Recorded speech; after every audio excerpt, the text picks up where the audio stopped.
sucessão e aperfeiçoamento das raças. Questão 688. Há, neste momento, raças humanas que evidentemente decrescem. Virá momento em que terão desaparecido da Terra? Assim acontecerá de fato. É que outras lhes tomarão o lugar, como outras um dia tomarão o da vossa. Então, o Espírito já mostra que as raças ali na Europa estariam sendo modificadas, estariam passando por processo de modificação.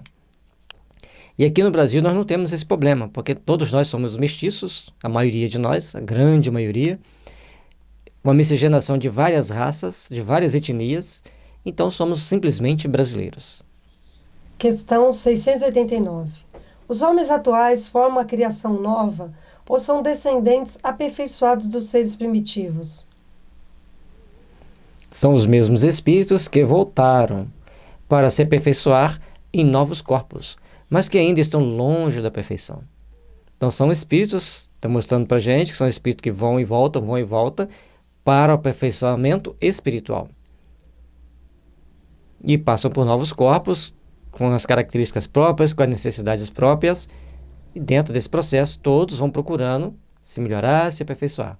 Assim, a atual raça humana, que, pelo seu crescimento, tende a invadir toda a Terra e a substituir as raças que se extinguem, terá sua fase de crescimento e de desaparição, substituí-lo-ão outras raças mais aperfeiçoadas que descenderão da atual, como os homens civilizados de hoje descendem dos seres brutos e selvagens dos tempos primitivos.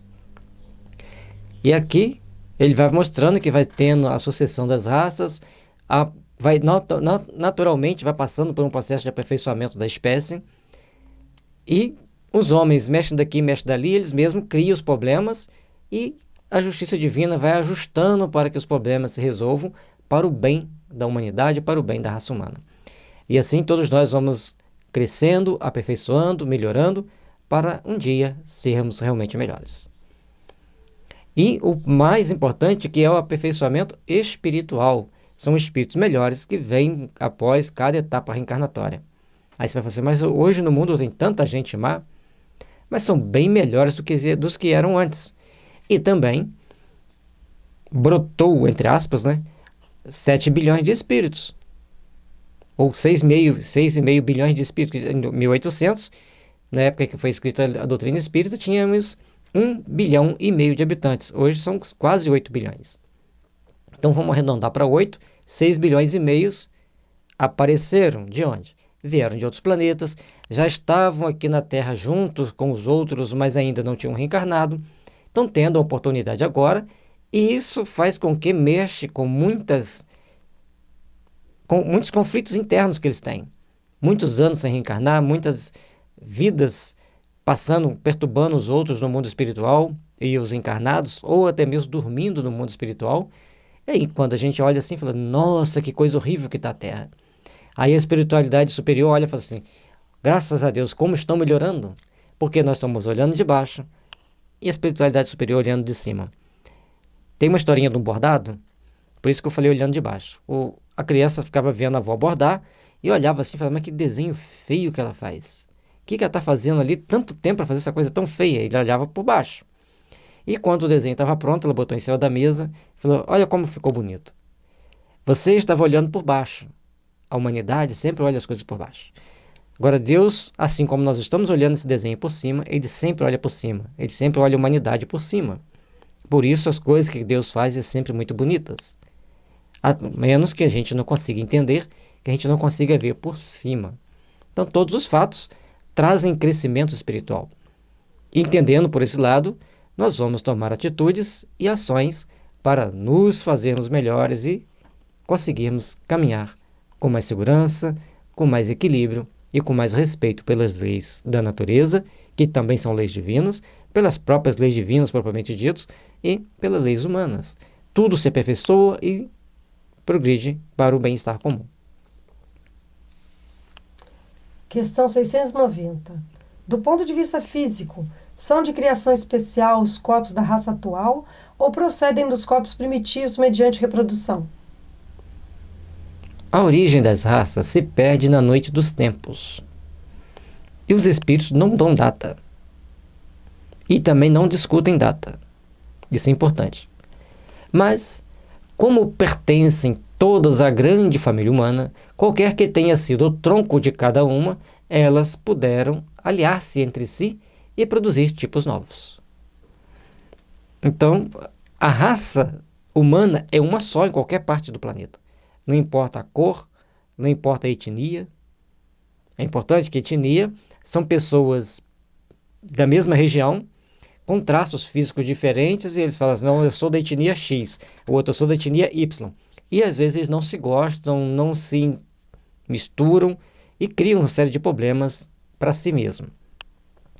Por isso que a espiritualidade sempre mostra que o tronco da raça humana foram vários que vieram pelo processo de evolução natural da Terra e foram se misturando, e hoje temos todas essas raças que são misturas de outras raças. E vai ter mais mistura de outras raças, mais mistura de outras raças, sempre aperfeiçoando para que sejamos melhores, para que sejamos mais bonitos, mais inteligentes e principalmente mais éticos e mais moralizados, para respeitarmos uns aos outros e as leis de Deus e as leis da natureza. Questão 691. Qual, do ponto de vista físico, o caráter distintivo e dominante das raças primitivas? O desenvolvimento da força bruta à custa de força intelectual. Agora dá-se o contrário. O homem faz mais pela inteligência do que pela força do corpo. Todavia, faz 100 vezes mais porque soube tirar proveito das forças da natureza, o que não conseguem os animais. Então, os seres humanos foram fazendo todo o processo de transformação da natureza em prol de si, como, por exemplo, construir uma grande hidrelétrica para gerar eletricidade. Em lugares muito planos e com uma grande população, como é o caso da Europa, precisou de construir termoelétricas, que inicialmente era carvão, e depois termonucleares, que poluem bem menos, e, embora tenha que ter todo um cuidado, ela produz em menor espaço muito mais energia e com muito menos poluição do que as outras. Mas, logicamente, tem que ter todo um cuidado especial, tem que ter todo um preparo e acaba sendo muito cara. Mas é uma opção que, sem energia termonuclear, como a Europa e o Japão, principalmente, iriam sobreviver com tanta energia elétrica que eles precisam. Hoje já estão começando a desenvolver as energias eólicas, que é do vento, a energia solar e a energia do mar, para usarem o mínimo de poluição, causar o mínimo de poluição e o mínimo de transtornos para o meio ambiente. Então nós vamos vendo que a nossa inteligência foi se transformando para aperfeiçoar os mecanismos de produção, e vai chegar um momento que não vai ter mais carro a combustão, não vai ter mais as máquinas a combustão, serão praticamente todos movidos a eletricidade e outras energias que surgirão, que certamente surgirão, e o pleno domínio da energia termonuclear, para ela ser mais segura, ser mais limpa e poder ser usada com mais segurança e com muito maior desempenho. E os animais? Eles vivem do mesmo jeito há tantos milênios e não mudam, exceto algumas adaptações, por exemplo, os búfalos da África do Sul, que aprendem a caçar as ninhas das leoas para matar os filhotes. A girafa, que quando acha um ninho de leão, onde as fêmeas estão sozinhas com o filhote, ela vai lá e tenta matar os filhotes. Então, eles já aprenderam a pegar o ponto fraco do adversário e ir lá eliminar. Portanto, os leões estão ameaçados de extinção por causa das organizações dos búfalos e das girafas, de sair à caça dos ninhos para destruir os filhotes. E também, os búfalos fazem uma rodinha, tipo as ovelhas, e ficam esperando. Se o leão tentar atacar, eles vão e os atacam. São técnicas que eles aprenderam e que, teoricamente, ninguém ensinou para os búfalos fazerem isso. Processo de evolução, até que um dia, se o homem não intervir para a segurança dos leões, eles vão ser extintos. Tudo na nossa vida, conforme a gente está vendo, tem um encadear de fatos e situações que nós vamos nos aprimorando, nós vamos procurando conhecer e entender melhor cada situação. Uma pessoa que estava estudando os gorilas na região lá da África, ele criou um filhote que foi encontrado sem mãe, por mais variados motivos, criou ele e depois foi levando ele para a floresta para ele se adaptando e para ver se o grupo ia aceitá-lo. Quando o grupo aceitou, eles deixaram. E a pessoa voltou lá um dia e quis tirar uma selfie com ele. E quando ele posicionou o celular, veio ele e mais um outro gorila para ficar ali, para tirar foto, fazer a pose bonitinha. E que emocionou muitas pessoas, falando, nossa, ele já entende que está tirando uma foto. Ou seja, os animais aperfeiçoam também. Só que é um processo muito mais lento e muito mais sutil. Tem que ter mais sensibilidade, mais percepção para poder entender esses desenvolvimentos. Questão 692. Será contrária à lei da natureza o aperfeiçoamento das raças animais e vegetais pela ciência? Seria mais conforme essa lei deixar que as coisas seguissem seu curso normal? Tudo se deve fazer para chegar à perfeição, e o próprio homem é um instrumento de que Deus se serve para atingir seus fins, sendo a perfeição a meta para que tende a natureza. Favorecer essa perfeição é corresponder às vistas de Deus. Favorecer a perfeição, o aperfeiçoamento. Mas fazer modificações que tragam complicações não é aperfeiçoar. É criar problemas. Então, quando você pega para fazer o aperfeiçoamento do milho, por exemplo, aí o milho vai produzindo uma espiga maior, grãos maiores, você está aperfeiçoando o milho. Agora você coloca um milho que tem uma parte de milho, uma parte de feijão, uma parte de soja. Aí isso traz complicações, porque você deixa de ter um alimento natural para ter um alimento que causa transtornos na saúde humana, pelo menos é o que mostra os testes até hoje. Aí já não é mais aperfeiçoar, já é criar problema. Então, aperfeiçoar é fazer com que, pelo cruzamento dos milhos melhores, citando o milho, vai criando milhos cada vez melhores, cada vez mais produtivo. É uma coisa. Fazer que esse milho tenha outras características diferentes de um milho, ele vai ter menos capacidade nutritiva, ele vai ter problema de intoxicação para as pessoas, conforme o trigo. Hoje muita gente tem intolerância ao trigo, devido às tantas mudanças que o trigo sofreu para produzir mais, mas perdeu-se a qualidade.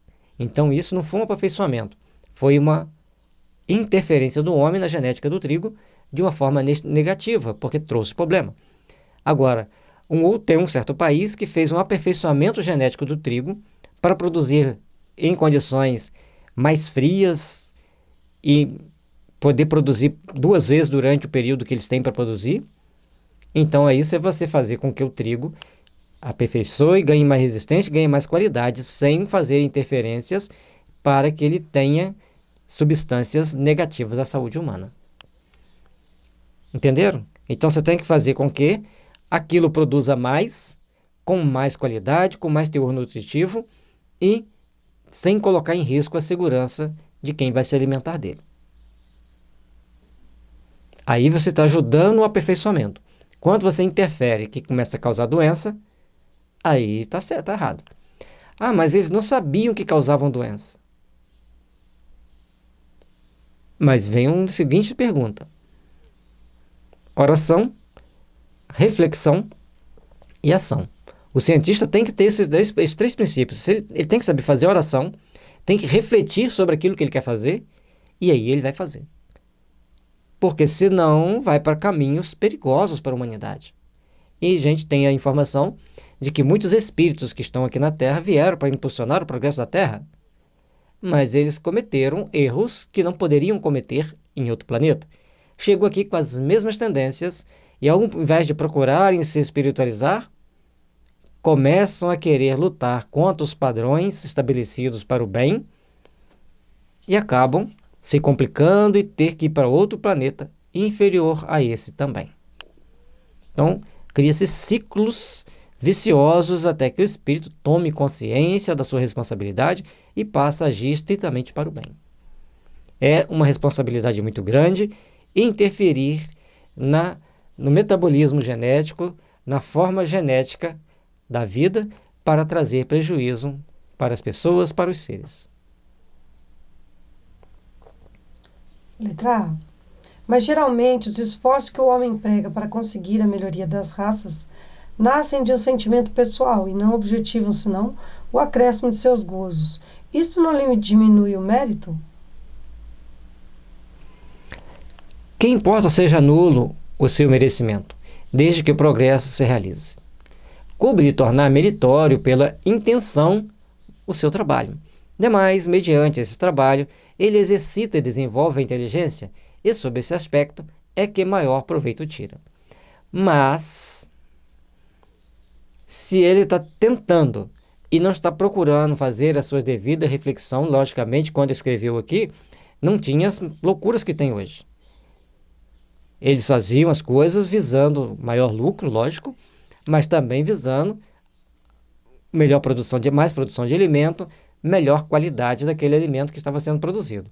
Não com as mudanças que fazem hoje, já na atual situação, já com bem consciente das responsabilidades que cada um vai ter sobre a ação, o ato de fazer daquela forma. Portanto, vamos ficar atentos. A intenção de fazer algo útil para impulsionar o progresso é maravilhoso, é excelente. Mas o resultado dessa sua ação você vai responder por ela.